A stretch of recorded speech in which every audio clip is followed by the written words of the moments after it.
ఈ దుర్మార్గులు ఎక్కడెక్కడ ఉన్నారో తెలుసుకోవడానికి మన భారత సైన్యం ఏ స్థాయిలో కష్టపడుతోందో, ఈ వెధవలు ఎక్కడెక్కడ దాక్కుని వాళ్ళని ఎలా లాగుతున్నారో చెప్పేందుకు ది బెస్ట్ కథన మండలంలో అతిశయోక్తి లేదు. అవును, జమ్మూ కాశ్మీర్లో జైషే ఉగ్రవాదుల రహస్య స్థావరాలు ఇంకెక్కడున్నాయో తెలుసా? వింటే అఫ్కోర్స్ మీరు ఇప్పటికే చూస్తుంటారో టెక్స్ట్ రూపంలో, బట్ ఎవరైనా వింటూ ఉంటే కనుక షాక్ గురవుతారు. ఏకంగా 12,000 అడుగుల ఎత్తులో స్థావరాన్ని గుర్తించారు ఆర్మీ. అంటే ఇటు సముద్ర మట్టం నుంచి 12,000 అడుగుల ఎత్తు, అంత హైట్లో వాళ్ళు ఒక చిన్న గుహల్లా ఏర్పాటు చేసుకొని దాంట్లో వాళ్ళ స్థావరాన్ని ఏర్పాటు చేసుకున్నారు. ఇది ఎక్కడుందో తెలుసా? జమ్మూ కాశ్మీర్లోని కిస్తవార్లో ఉగ్రవాదులు దాక్కున్నారని చెప్పి అక్కడ మన భద్రతా బలగాలకి సమాచారం అందింది. దీంతో సింగ్పురాలు ఆపరేషన్ ట్రాషీ భారత బలగాలు చేపట్టాయి. జైషే మహమ్మద్ రహస్య స్థావరాన్ని కనిపెట్టారు మన జవాన్లు. స్థావరంలోకి వెళ్ళిన తర్వాత ఇంకేముంది, షాక్కి గురైన పరిస్థితి. ఏమున్నాయి తెలుసు? అక్కడ హ్యాపీగా కొన్ని రోజుల పాటు బతికేగల ఆ సామాన్లు మీరు చూడొచ్చు, ఆ విజువల్స్ మీరు చూడొచ్చు. వల్ల ఆ చిన్న కొంప ఎలా ఉందో ఒకసారి చూడండి. అంటే జనాలని మట్టుబెట్టడానికి, జనాలని చంపేయడానికి, సామాన్య ప్రజల మీద విరుచుకుపడ్డానికి వాళ్ళ దృక్కోణం మీరు అర్థం చేసుకోవచ్చు. ఏ స్థాయిలో వాళ్ళు ఏర్పాట్లు చేసుకున్నారో చూడండి.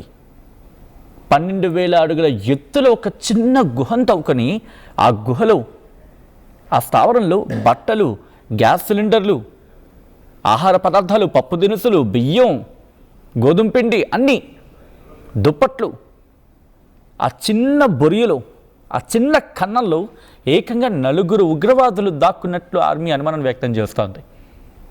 దాంట్లో కనీసం 3 నుంచి 4 ఉగ్రవాదులు ఉండగలిగేంత ఆ స్పేస్ని క్రియేట్ చేస్తున్నారు. మీరు చూడొచ్చు, గుడ్ల ఆ ట్రే కనిపిస్తోంది, యుటెన్సిల్స్ మనకు కనిపిస్తున్నాయి, దాంతోపాటు సామాన్లు దినుసులన్నీ మీరు చూడొచ్చు ఆ చిన్న గుహలో. దాంతోపాటు యుటెన్సిల్స్ అన్నింటినీ గుర్తించారు. ఇక్కడికి అనుమానం కలుగుతుంది కదా, అసలు ఎలా ఇదంతా కూడా ఒకసారి మాట్లాడుకునే ప్రయత్నం చేద్దాం. ఇక్కడ 4 ఉగ్రవాదులు ఉన్నారని చెప్పి ఆర్మీకి అనుమానం వచ్చింది. అసలు ఎందుకు అనుమానం వచ్చింది అనే అనుమానం మనకు వస్తుంది కదా. కారణం రిపబ్లిక్ డే ఇంకొక వారం రోజులు ఉంది కరెక్ట్గా, 7 రోజులు వారం రోజులు ఉంది అంతే కరెక్ట్గా. రిపబ్లిక్ డే రోజు దాడులకి ప్లాన్ చేసిందని చెప్పి మన ఆర్మీకి, మన భద్రతా బలగాలకి సమాచారం ఉంది. దీంతో ఇన్వెస్టిగేషన్ చేయడం ప్రారంభించారు. ఎక్కడ వీలైతే అక్కడ సర్చ్ ఆపరేషన్స్ ప్రారంభించారు. అలాగే సింగ్పురాకు వెళ్ళారు. సింగ్పురాకు చేరుకుని చుట్టూ కాటన్ సర్చ్ చేపట్టారు పోలీసులు. అప్పుడు ఆ ఇన్ఫర్మేషన్ బేస్ చేసుకుని వెళ్తే ఏకంగా 12,000 అడుగుల ఎత్తులో, 1 కాదు 2 కాదు, ఏకంగా 12,000 అడుగుల ఎత్తులో దీన్ని గుర్తించారంటే అర్థం చేసుకోవచ్చు దుర్మార్గులు ఎంతటికి తెగించారనేది. భారత్ మీద దాడి చేసేందుకు వీళ్ళకి ఎవరు సాయం అందిస్తారు? జమ్మూ కాశ్మీర్లో వీళ్ళకి ఎవరు సాయం అందిస్తారు? అక్కడున్న దుర్మార్గులే కదా. మన దేశంలో ఉండి మన దేశం సొమ్ము తింటూ అదే అంటూ ఉంటారు కదా, తల్లి పాలు తాగి రొమ్ము గుద్దే రకాలని చెప్పి. ఇలాంటి వాళ్ళే ఈ దేశానికి వాళ్ళకేం తక్కువ చేసిందని. పోనీ పాకిస్తాన్కి వెళ్ళిపోవచ్చు కదా, వాళ్ళకి అంత మమకారం ఉంటే. లేదురా బాబు, నేను ఈ దేశంలో ఉండలేకపోతున్నాను, మాకు పక్క దేశం అంటే మమకారం, అక్కడ అన్ని రకాలుగా బాగుంది, అక్కడ వెళ్ళి మేము బతుకుతామంటే పోవచ్చు కదా. ఎవడిక్కడ మీరు ఇక్కడ ఉండిపోనని చెప్పి ఎవడు బతిమలాడట్లేదు కదా. ఇక్కడ ఉండి 75 ఏళ్లలో ఆ చరిత్ర చూసుకోండి, 75 ఏళ్ల పైచిలుకు కదా. ఇంకొన్ని రోజులు మనం 100 ఏళ్ళు భారత్ పూర్తి చేసుకుంటుంది స్వాతంత్రం వచ్చి. ఈరోజు జీడిపిలో భారత్ పోటీ పడుతూ ఉంటే వాళ్ళు కూడా పోటీ పడుతున్నారు అడుక్కు తినడానికి మిగిలిన దేశాలతో. మరి అలాంటి దేశాలక, అలాంటి ఉగ్రవాదులక ఎవ్వరూ చెప్పలేదు కదా. మనుషుల్ని చంపితే మనకి మంచి జరుగుతుందని చెప్పి ఎవరు చెప్పారు? అది దాని చుట్టూత దాన్ని ప్రజల బుర్రల్లోకి విషయంలో జొప్పించి అక్కడ ఉన్న వాళ్ళని పూర్తిగా ప్రేరేపించి వాళ్ళ స్వార్థం కోసం బలి చేస్తున్న ముఠాదంతా. అక్కడ వాళ్ళు దాదాపు 12,000 అడుగుల ఎత్తులో వాళ్ళు ఉండి వాళ్ళు బతకడానికి ఒక 4-5 రోజుల పాటు కాదు, ఎక్కువ నెలల తరబడి బతకడానికి రేషన్తో పాటు దుప్పట్లు, దిండ్లు, వంట సామాన్లు, గ్యాస్ సిలిండర్. అసలు గ్యాస్ సిలిండర్ ఎలా వెళ్ళింది వాళ్ళకి? అంతే కదా. ఎవరైనా ఈ టెలికాస్ట్ చూస్తూ ఉంటే అనుమానం కలుగుతుంది. మన ఇంట్లో ఒక గ్యాస్ సిలిండర్ కావాలంటే, ఇంకా ఎక్స్ట్రా సిలిండర్ కావాలంటేనే మనం ఆ గ్యాస్ ఏజెన్సీస్ చుట్టూ నానా తిప్పుల పడాలు తిరగాల్సి ఉంటుంది. అప్పుడు కనుక గ్యాస్ సిలిండర్ రాదు. అలాంటిది ఎవరి గ్యాస్ సిలిండర్ వీళ్ళకి ఇచ్చారు? అది కదా పాయింట్. గ్యాస్ సిలిండర్ కనిపిస్తుంది చూడండి, దాంతోపాటు గ్యాస్ స్టవ్ ఉంది, వీటన్నిటితో పాటు దినుసులు, పప్పు దినుసులు, ఆహారపు సామాన్లు అన్నీ ఉన్నాయి, ఆ యూటెన్సిల్స్ ఉన్నాయి. అన్ని పక్కన పెడదాం. ఏకంగా 12,000 అడుగుల ఎత్తులో వీళ్ళు ఎంత దుర్మార్గులు అంటే, జనవరి 10వ తారీఖున అస్సాంలోని, అంటే 2024 స్వాతంత్ర దినోత్సవం సందర్భంగా ఎన్ఐఏ అరెస్ట్ చేస్తుంది కదా కొంతమందిని. ఇలా ఒక్కొక్కరిని అదుపులోకి తీసుకుంటే, దాంతోపాటు రాజస్థాన్లో హర్ష్ డల్లా అనే ఒక ఉగ్ర గ్రూప్కి సంబంధించి కొంతమంది షూటర్లపై ఎన్ఐఏ అభియోగ ఛార్జ్షీట్ దాఖలు చేసిన తర్వాత అదొక కీలకమైన మలుపు తీసుకుంది. ఇలా ఒక్కొక్క ఘటనలకు సంబంధించి కీలకమైన మలుపు తీసుకోవడం, ఎన్ఐఏ విచారణ చేపట్టడం, దాంతోపాటు ఆపరేషన్ బ్లాక్ ఫారెస్ట్ గురించి మాట్లాడుకున్నారు కదా అప్పుడు.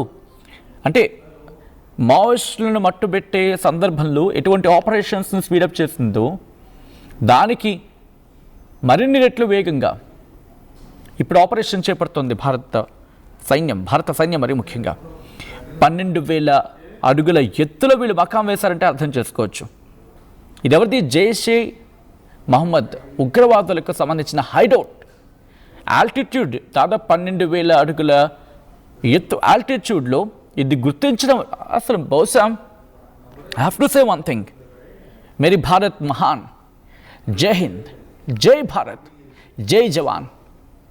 ఎందుకంటే 12,000 అడుగులో ఆ కలుగులో వాళ్ళు దాక్కున్నారని చెప్పి కనిపెట్టడానికి ఎంత యుక్తి ప్రదర్శించాలి, ఎంత శక్తి ప్రదర్శించాలి. గుర్తుపెట్టుకోండి, ఇది జరుగుతున్నప్పుడు ఒక జవాన్కు కూడా గాయాలయ్యాయట. ఆ కథనం గురించి మాట్లాడుకుందాం. వాళ్ళు ఒక చిన్న కేవ్ లాంటి దాంట్లో ఏర్పాటు చేసుకున్నారు. దాంట్లో మళ్ళీ ఎంట్రీ ఎగ్జిట్ పాయింట్స్ ఉన్నాయి. 4 ఉగ్రవాదులు ఉండేందుకు తగిన ఏర్పాట్లు చేసుకున్నారు. ఫుడ్ వాళ్ళు ఏర్పాటు చేసుకున్నారు. నెయ్యి కూడా ఉందంట.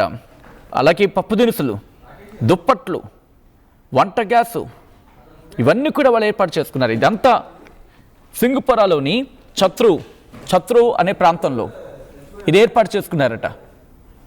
ఇక్కడ వీళ్ళన్నీ ఏర్పాటు చేసుకున్నారు. అయితే ఆపరేషన్ త్రాషి ఇది నిర్వహిస్తున్న క్రమంలో జైష్ ఈ మహమ్మద్ ఉగ్రవాదులు ఈ ప్రాంతంలో ఉన్నారని చెప్పి భద్రతా బలగాలకు తెలిసిన తర్వాత అక్కడికి వెళ్ళారు, సర్చ్ ఆపరేషన్స్ ప్రారంభించారు. వాళ్ళకున్న ఇన్పుట్స్, ఇంటెలిజెన్స్ ఇచ్చిన ఇన్పుట్స్తో అక్కడ ఉగ్రవాదులు ఉన్నారని చెప్పి సమాచారంతో వెళ్ళిన తర్వాత అప్పుడు ఈ విషయం బయటపడింది. అయితే వీళ్ళు వెళ్ళిన తర్వాత హవిల్దార్ గజేంద్ర సింగ్ అనే హవిల్దార్ ఒక ఆర్మీ జవాన్కి కూడా ఆయన మరణించారనేది అక్కడ, ఆయన అమరులయ్యారనేది కరెక్ట్ పదం మన జవాన్ల విషయంలో. ఆయన అమరులయ్యారు. ఇంకో 7 గాయాలయ్యాయి. ఇక్కడ ఉగ్రవాదులతో ఎదురుకాల్పులు చోటు చేసుకున్నాయి. అక్కడ పరిస్థితి బహుశా మనకి మాటల్లో చెబుతూ ఉంటే ఇంత బాధగా అనిపిస్తోందంటే అక్కడ పరిస్థితి ఇంకెంత దారుణంగా ఉండుంటుంది. పూర్తిగా ప్లేస్ని కార్డన్ ఆఫ్ చేయడం జరిగింది. మల్టిపుల్ టీమ్స్ అక్కడికి చేరుకున్నాయి. ఆర్మీ చేరుకుంది, పోలీస్ చేరుకుంది, పారా మిలిటరీ బలగాలు చేరుకున్నాయి, సపోర్టెడ్ డ్రోన్స్ అక్కడికి చేరుకున్నాయి, స్నిఫర్ డాగ్స్ అక్కడ చేరుకున్నాయి. కూంబింగ్ ఆపరేషన్ని మరింత వేగవంతం చేయడం జరుగుతోంది. అధికారులు అప్రమత్తంగా ఉన్నారు. రిపబ్లిక్ డే దగ్గర పడుతున్న సందర్భంలో ఆ ఇంటెన్సిటీని పెంచారు. ఎందుకంటే ఉగ్రవాదులు ఉన్నారు అని చెప్పి అక్కడ సమాచారంతో మరింత కట్టుదిట్టమైన భద్రత ఏర్పాట్లు చేయడం జరుగుతోంది. కౌంటర్ టెర్రరిజం యాక్షన్ అనేది ఇంకా మరింత స్పీడప్ చేయడం జరుగుతోంది. జమ్మూ కాశ్మీర్లోని కథువా డిస్ట్రిక్ట్లో ఉన్న సెక్యూరిటీ ఫోర్సెస్ జైష్ మహమ్మద్ ఉగ్రవాదుల రహస్య సాధనాన్ని కనుగొనడంతో ఒక్కసారిగా ఉగ్రవాదులు కూడా ఉలిక్కిపడ్డారు. స్లీపర్ సెల్స్ యాక్టివ్ అయ్యే అవకాశం ఉంటుందని చెప్పి పూర్తిగా ప్రాంతాన్ని భద్రతా బలగాల ఆధీనంలోకి తీసుకున్నాయి. ఈ ఆపరేషన్ జరుగుతున్న తరుణంలో ఉగ్రవాదులకి అలాగే భద్రతా బలగాలకి మధ్య ఎదురుకాల్పులు చోటు చేసుకున్నాయి. అయితే ఇక్కడ 2 M4 క్యాటరేజెస్ని స్వాధీనం చేసుకున్నారు. ఒక ప్లాస్టిక్ బాక్స్ని స్వాధీనం చేసుకున్నారు. వాటితో పాటు నెయ్యి, పాలిథిన్ ప్యాకెట్ కవర్స్. ఈ పాలిథిన్ ప్యాకెట్ కవర్లలో బాదం పిక్కలు అంటే బాదం పప్పు, అలాగే హ్యాండ్ గ్లౌస్, ఒక టోపీ, బ్లాంకెట్, టార్పాలిన్ షీట్, ఒక చిన్న పౌచ్, పాలిథిన్ బ్యాగ్ ఇవన్నీ కూడా అక్కడి నుంచి మన భద్రతా బలగాలు స్వాధీనం చేసుకోవడం జరిగింది. గ్యాస్ సిలిండర్, దాంతోపాటు కుకింగ్ ఆయిల్, ఒక ఛార్జింగ్ వైరు, హ్యాండ్ గ్లౌస్, దాంతోపాటు అక్కడ వంట సామాగ్రి, ఇంకా చెప్పాలంటే మన ఆయిల్ టిన్ అంటూ ఉంటాం కదా మన వాడుక భాషలో, అలాంటిది ఒకటి, ఒక ఖాళీది ఒకటి ఉందంట. దాంతోపాటు పెద్ద స్థాయిలో ప్లాస్టిక్ బ్యాగ్స్ అక్కడ ఉన్నాయట. అలాగే ఒక టార్చ్, మరి చీకట్టు కదా అక్కడ వీళ్ళ కోసం ఆవిడ ఎలక్ట్రిసిటీ సప్లై చేయరు కదా, సో అందుకని ఒక టార్చ్ లైట్ ఉంది, బ్లాంకెట్ ఉంది, ఒక కంటైనర్ ఉందంట. అలాగే ఈ తినే వస్తువులకు సంబంధించి ర్యాపర్స్ కూడా ఉన్నాయట. ఇలా వీటితో పాటు ఇంకా చాలా చాలా చాలా ఉన్నాయి. ఇంకొక 2 హైడౌట్స్ని రహస్య స్థావరాలని పోలీసులు గుర్తించారు, భద్రతా బలగాలు గుర్తించడం జరిగింది. ఎలాగైనా ఎటువంటి దాడికి సిద్ధమైన చూస్తూ ఊరుకునేది లేదంటూ భద్రతా బలగాలు ఇప్పటికే వార్నింగ్ ఇచ్చాయి. ఒకవేళ ఇబ్బందికర వాతావరణానికి గురి చేస్తే పరిస్థితులు ఇంకొకసారి ఆపరేషన్ సింధూర్ ఇంకా ముగియలేదు, బతికే ఉంది, ఆపరేషన్ సింధూర్ ఇంకా ముగిసిపోలేదు, కంటిన్యూ అవుతుందంటూ భద్రతా బలగాలు ఇప్పటికే వార్నింగ్ ఇచ్చాయి. ఈ నేపథ్యంలో ఆపరేషన్ చేపడుతున్న క్రమంలో ఉగ్రవాదులు కాల్పులు జరిపే ప్రయత్నం చేశారు. కూంబింగ్ ఆపరేషన్ కంటిన్యూ అవుతోంది, సర్చ్ ఆపరేషన్స్ కూడా కంటిన్యూ అవుతున్నాయి. ఈ కథను మిమ్మల్ని కాస్త కలవరపరచచ్చు, అయితే మిమ్మల్ని కలవరపాటు గురి చేయడం ఆర్టీవీ ఉద్దేశం కాదు. కానీ ఇటువంటి కథనాలు చూస్తున్నప్పుడు కాస్త కలవరపాటు గురే అవకాశం ఉంటుంది కాబట్టి దీనికి సంబంధించి తగిన జాగ్రత్తలు తీసుకోవాలని ఆర్టీవీ సూచించడం జరుగుతోంది. This is receiving content, viewer description is highly advised. And భారత ప్రభుత్వం మరీ ముఖ్యంగా మన బలగాలు ఒకటే చెప్పడం జరుగుతోంది, ఎక్కడైనా మీకు అనుమానితగా ఎవరైనా కనిపిస్తే కనుక వెంటనే సమాచారం అందించే ప్రయత్నం చేయండి, ఆలస్యం చేయొద్దు. ఎందుకంటే దుర్మార్గులు ఎంతటి దాష్టికానికైనా పాల్పడే అవకాశం ఉంటుంది. వీటి గురించి కూడా నేను ఒక చిన్న బ్రీఫ్ చేస్తాను, ఆ తర్వాత మనం కంక్లూడ్ చేసే ప్రయత్నం చేద్దాం దాదాపుగా. ఎందుకంటే కనుక ఇప్పుడు ఈ పరిస్థితిని వాళ్ళకి అనుగుణంగా మార్చుకునే ప్రయత్నం చేస్తున్నారు. అమెరికా ఒక పక్క దాదాపుగా సపోర్ట్ కనిపిస్తున్న సందర్భం కనిపిస్తోంది. దాంతోపాటు ఇప్పుడు ఒక అనిశ్చితి, అంతర్జాతీయంగా నెలకొన్న అనిశ్చితి, ఇరాన్ అమెరికా మధ్య యుద్ధ వాతావరణం కనిపిస్తోంది. అఫ్కోర్స్ నివురుగప్పుడు నిపుణ ఉన్నప్పటికీ కూడా ఎప్పుడైనా అమెరికా కనుక ఇరాన్ మీద దాడికి దిగితే సడన్గా అప్పుడు ఇరాన్ కాన్సన్ట్రేషన్ అంతా అమెరికా మీద ఉంటుంది, అండ్ అమెరికా కాన్సన్ట్రేషన్ అంతా ఇరాన్ మీద ఉండే అవకాశం ఉంటుంది. కాబట్టి దాన్ని అడ్వాంటేజ్ తీసుకునే అవకాశం ఉంది. అట్ ద సేమ్ టైం ఇప్పటికీ పాకిస్తాన్ మిగిలిన దేశాలతో అంటుకాగుతోంది, వాటితో పాటు నేటో తరహా ఒప్పందాలను కుదుర్చుకుంటోంది.